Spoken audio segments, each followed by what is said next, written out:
নমস্কার, রিঙ্কুস রান্নাঘরে আপনাদের স্বাগত জানাই। আজকে আমি চিড়ের পোহা বানাবো। এই রকম ঝরঝরে চিড়ের পোহা বানানোর পদ্ধতি আজকে আমি আপনাদের সাথে শেয়ার করে নেব। পোহা বানানোর জন্য এখানে কিছুটা চিড়ে নিয়েছি। আমি এখানে শক্ত এবং সরু টাইপের যে চিড়েটা বাজারে পাওয়া যায় সেই চিড়েটা ব্যবহার করছি। এটা বাসমতি ধানের চিড়ে। এই চিড়েটার পোহা বানালে পোহাটা খেতে খুব টেস্টি হয়।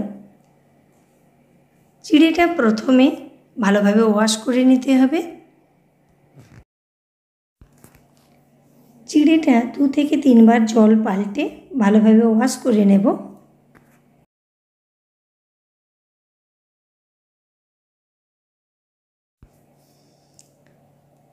চিড়েটা ভালোভাবে ওয়াশ করে নিয়েছি।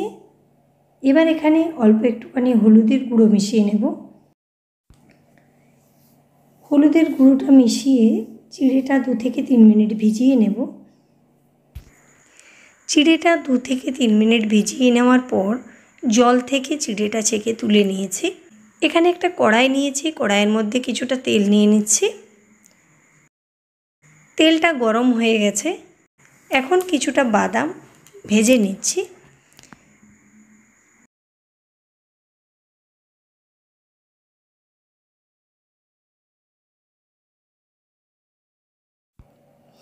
বাদামটা ভালোভাবে ভেজে নিয়েছি। এবার এটা তেল থেকে বের করে নেব।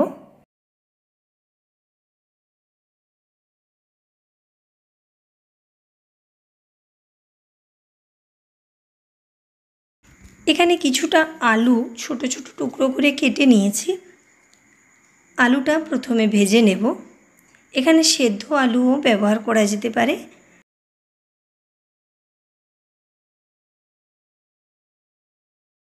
আলুটার মধ্যে পরিমাণ মতো নুন মিশিয়ে নিচ্ছি।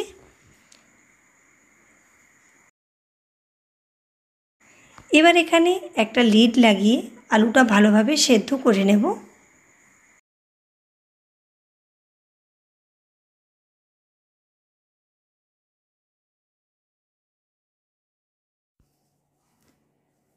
আলুটা সেদ্ধ হয়ে গেছে।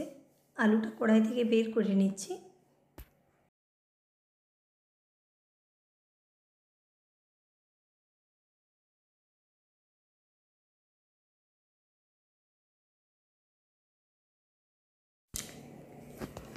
আলুটা ভেজে তুলে নিয়েছি। এবার কড়াইয়ের মধ্যে কিছুটা জিরে এবং 2টো শুকনো লঙ্কা ফোড়ন দিয়ে নিচ্ছি।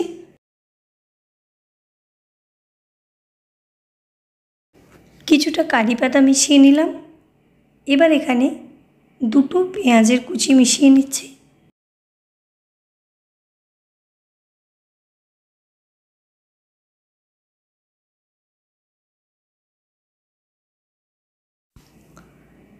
পেঁয়াজটা হালকা নাড়াচাড়া করে নিয়েছি। এবার এখানে কিছুটা কাঁচা লঙ্কার কুচি এবং কিছুটা কোরানো আদা মিশিয়ে নিচ্ছি। এটা একটু ভালোভাবে নাড়াচাড়া করে নেব। এবার এখানে ভেজে তুলে রাখা আলুটা মিশিয়ে নিচ্ছি।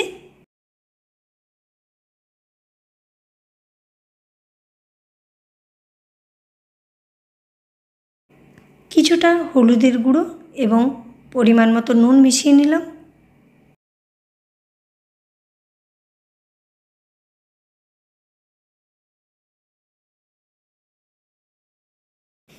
ভেজে তুলে রাখা বাদামটাও এখানে মিশিয়ে নিচ্ছি।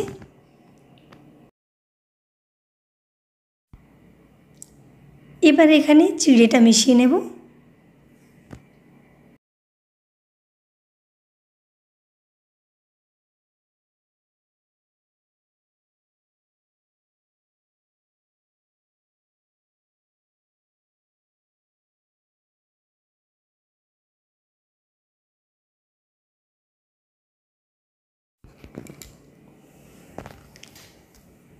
এখানে কিছুটা চিনি মিশিয়ে নিচ্ছি। এটা কিছুক্ষণ নাড়াচাড়া করে নেব।